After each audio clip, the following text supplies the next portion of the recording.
What's up everyone, it's Chris Keppen, the artist behind An Ethereal Fire. Today we're going to be hopping back into channel masking part 2.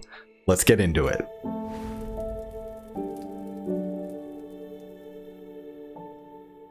Today we'll be looking at how to select things in your image that are darker than your background. We will also be looking at some tips and tricks for refining your selection, as well as working with subjects that have darker hair and how we can use that to our advantage in the final edit. And just a quick note, this is part 2 in our series on channel masking, so if you haven't seen the first part, you can check the link either here or here and get started. Let's dive in. Starting off, we are going to be in Lightroom instead of Photoshop, and I'm going here to the Detail panel and clicking the new Denoise button. This is going to allow us to create a second copy of the image with an Ai Denoise pass run over it.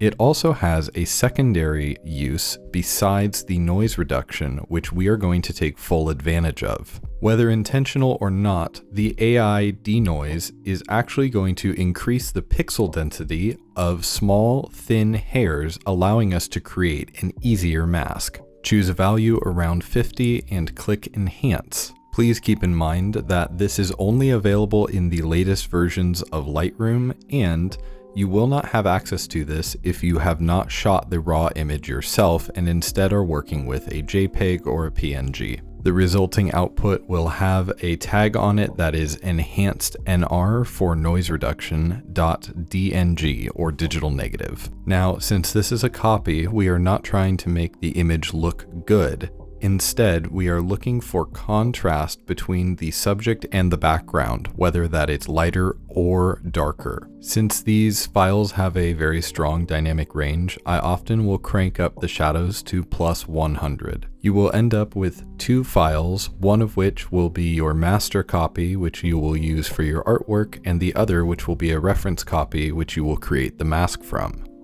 This concludes our time in Lightroom, so we are going to right-click the master copy and choose Edit in Photoshop. Once it is loaded in, go back to Lightroom and right-click on your noise reduction image and choose Edit in Photoshop as well. On the noise reduction image inside of Photoshop, simply hit Ctrl or Command A to select the entire canvas, Ctrl or Command C to copy, then go to your master copy and click Ctrl or Command V to paste. Go ahead and duplicate the bottom layer on the master copy, so you should now have 3 layers in total. Now that you have copy and pasted, you can close the noise reduction image in Photoshop. This next section is going to be very familiar to you, as we already did it in part 1. We will begin by duplicating the red channel like normal, but then we will also duplicate the green channel.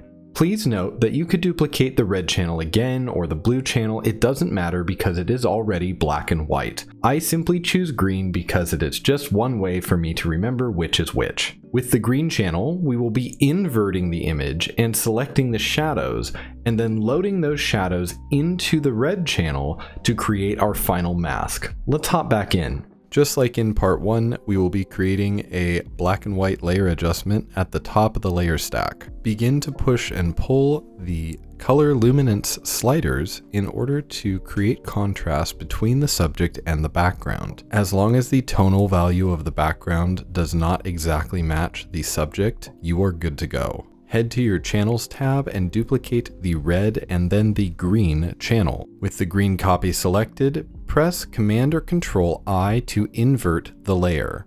Next, we are going to press Command or Control M to bring up the curves adjustment. At about the center of the curves, click and pull down to increase the contrast of the image significantly. As you pull down, you will notice that the once dark areas are suddenly available for you to channel mask. You may need to add an additional point or 2 on the curves, but it all depends on what you photographed on set. We are now going to take our lasso tool and dramatically delete anything that wasn't once a shadow. Keep in mind that this is just our way of selecting something that is darker than the background, so you don't want to double up on selections. Fill the unnecessary areas in with black, deselect, and then bring up the levels menu by pressing Command or Control L. Bring the right slider to the left and the left slider to the right to introduce contrast. And now we are back to the game of dodging and burning selectively.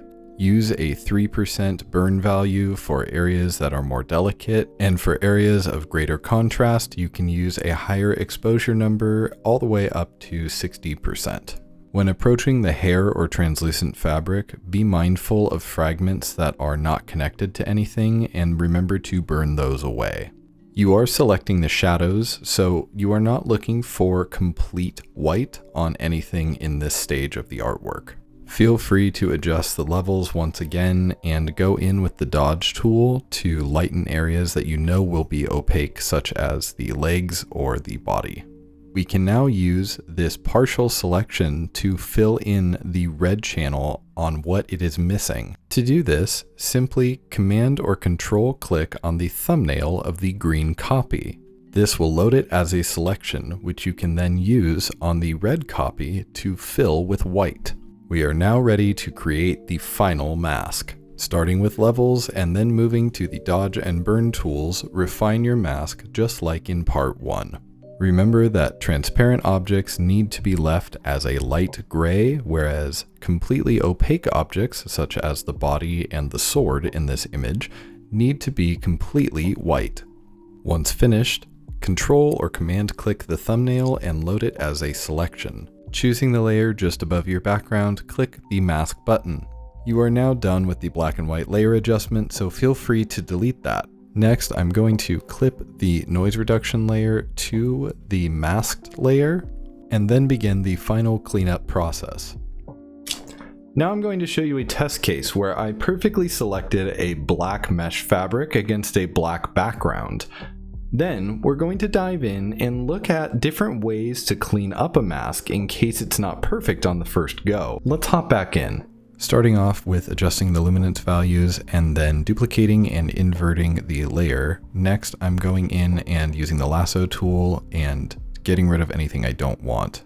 You'll also notice that throughout this process, I will occasionally select on hard lines in the clothing and use the lasso tool to raise the levels and brightness of a specific area. It just helps me when I'm using the dodge and burn tools to push the contrast a little bit more. I'm using a 3% burn value and a high percentage on the dodge tool so that I can push that separation even farther. Finally, I'm checking my work on a white background, and here we go.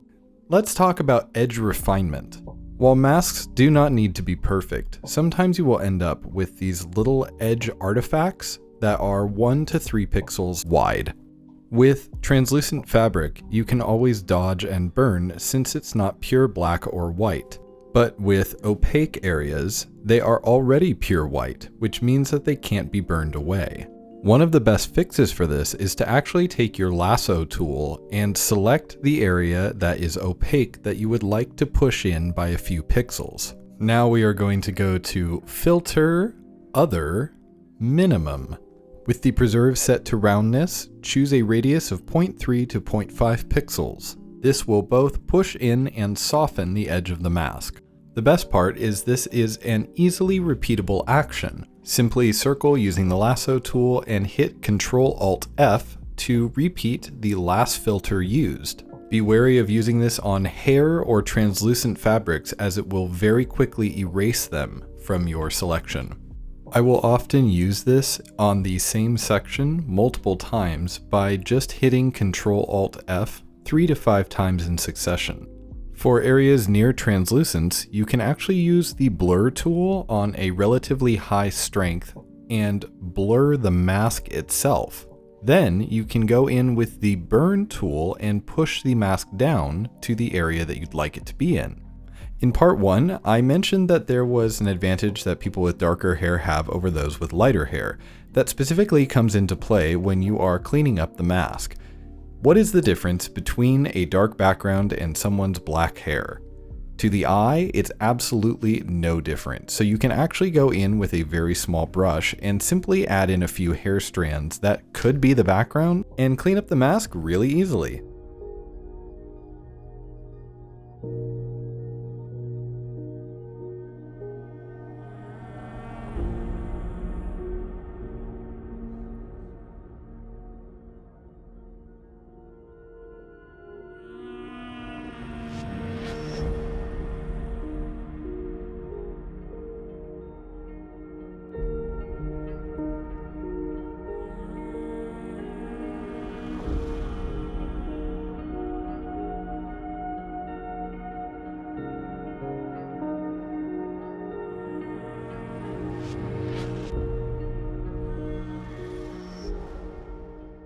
Thus concludes our alpha channel masking tutorial. If you are interested in learning my process from start to finish, I currently offer one-on-one training via my Lightbringer Mentorship program.